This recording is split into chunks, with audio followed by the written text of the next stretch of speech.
नमस्कार बच्चों। दो कलाकार की इस कक्षा में, दूसरी कक्षा में आपका पुनः स्वागत है। अब तक आपने पढ़ा कि चित्रा ने अरुणा को एक चित्र दिखाया। उसके अनुसार वह एक कन्फ्यूजन का प्रतीक था। दोनों में आपस में नोक-झोंक, दोनों कलाकार अर्थात चित्रा और अरुणा, चित्रा जो चित्रकारिता करती है और दूसरी अरुणा जो एक समाज सेविका, दोनों में आपस में नोक झोंक चलती रहती है। अरुणा चौकीदारों, नौकरों और चपरासियों के बच्चों को निःशुल्क पढ़ाकर समाज सेवा करती है और इस तरह से ये नोक झोंक आगे चलती रहती है। और अब हम आगे पढ़ते हैं। 4 बजते ही कॉलेज से सारी लड़कियां लौट आईं, पर अरुणा नहीं लौटी।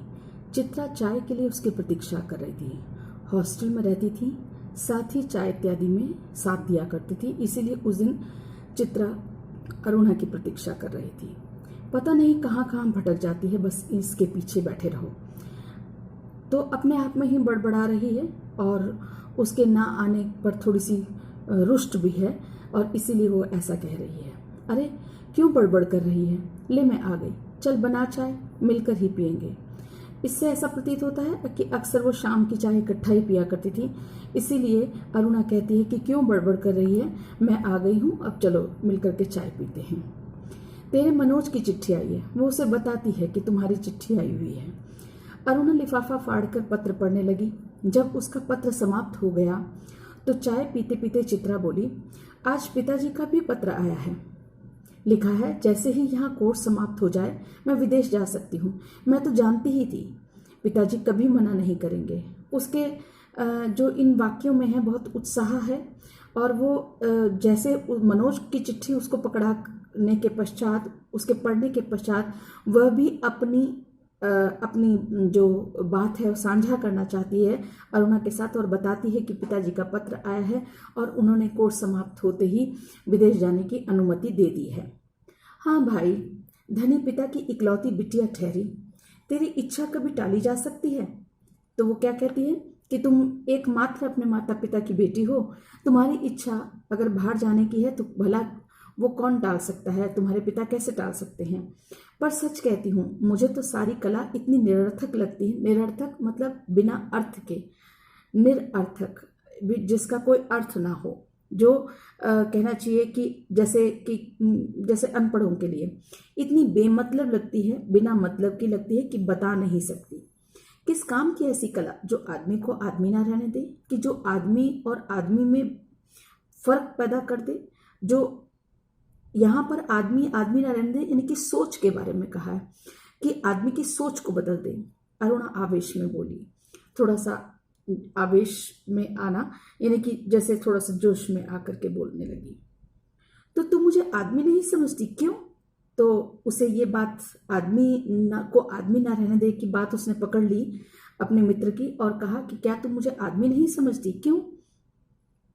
तुझे दुनिया से कोई मतलब नहीं। अब वो बता रही है कि क्यों उसे आदमी नहीं समझती। तुझे दुनिया से कोई मतलब नहीं, दूसरों से कोई मतलब नहीं, बस 24 घंटे अपने रंग और तुलिकाओं में डूबी रहती है।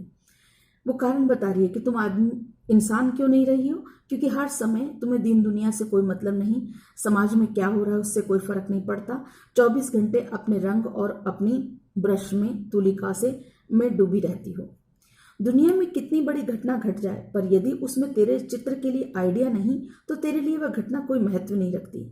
कि कोई भी घटना, चाहे वो दुर्घटना हो या घटना हो, अगर उसमें तुम्हारे चित्र के लिए कोई आइडिया नहीं, कोई विचार नहीं, कोई सोच पैदा ना हो, तो वो घटना तुम्हारे लिए कुछ भी महत्व नहीं रखती।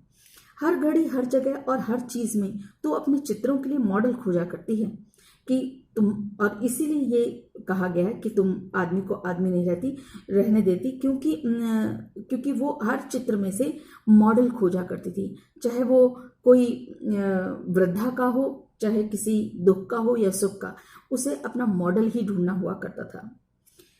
कागज पर इन निर्जीव चित्रों को बनाने के बजाय 2-4 की जिंदगी क्यों नहीं बना देती? वो क्या कहती है कि कागज पर, कि तुम पूरे दिन जो कागज पर निर्जीव, क्योंकि उनमें जान नहीं होती, जो चित्र बनाती थी वो बेजान होते थे, तो बेजान चित्रों को बनाने की बजाय दो चार की जिंदगी जिस उसके जिंदगी में निखार क्यों नहीं ला देती कि तेरे पास सामर्थ्य है और साधन भी। सामर्थ्य मतलब योग्यता, कि तुम्हारे पास योग्यता भी है, पढ़ी लिखी हो, चित्रकला भी जानती हो, किसी को उसके द्वारा उसको योग्य बना सकती हो, किसी और को भी योग्य बना सकती हो, और साधन भी है कि धन भी है।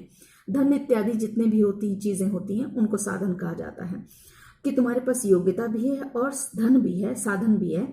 इसलिए तुम इन निर्जीव चित्रों को बनाने के बजाय दो चार की जिंदगी बना दो तो वो ज्यादा अच्छा काम होगा।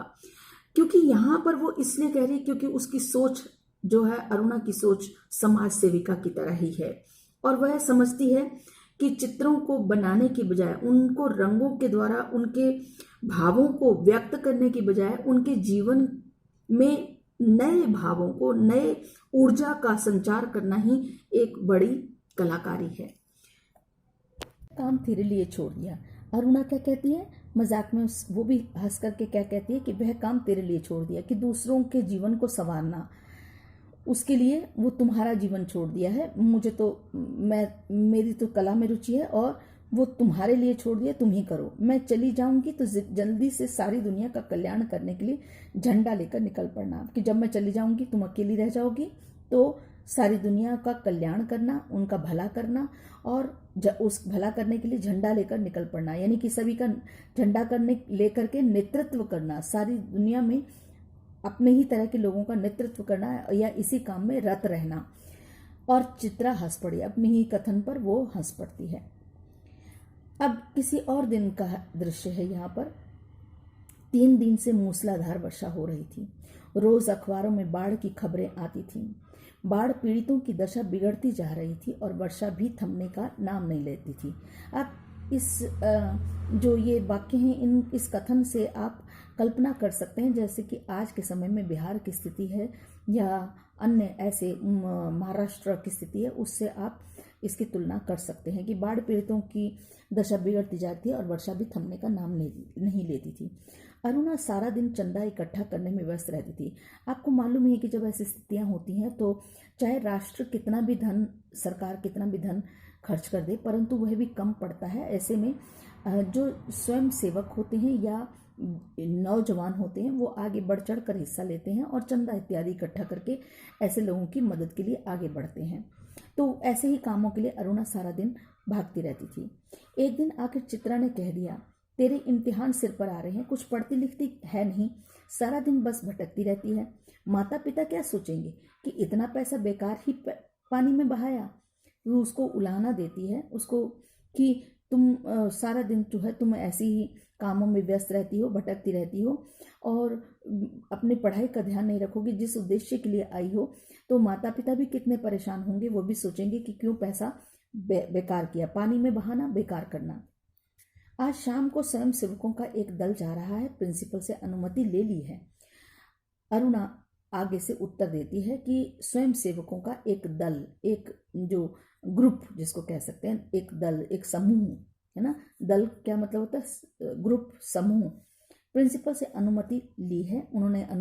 क्योंकि अगर कॉलेज में पढ़ रही हैं तो बिना कॉलेज के प्रिंसिपल की अनुमति के नहीं जाया जा सकता। ऐसे में तो मैं भी उनके साथ जा रही हूँ, कि मैं भी उस दल के साथ जा रही हूँ। चित्रा की बात बिना सुने उसने कहा। आज की कक्षा हम यहीं समाप्त करते हैं बच्चों। आगे का हिस्सा अगली कक्षा में होगा। आपको इसके साथ साथ वर्कशीट दी जा रही है, आप समय अनुसार करते रहें। स्वस्थ रहें, सुरक्षित रहें। धन्यवाद।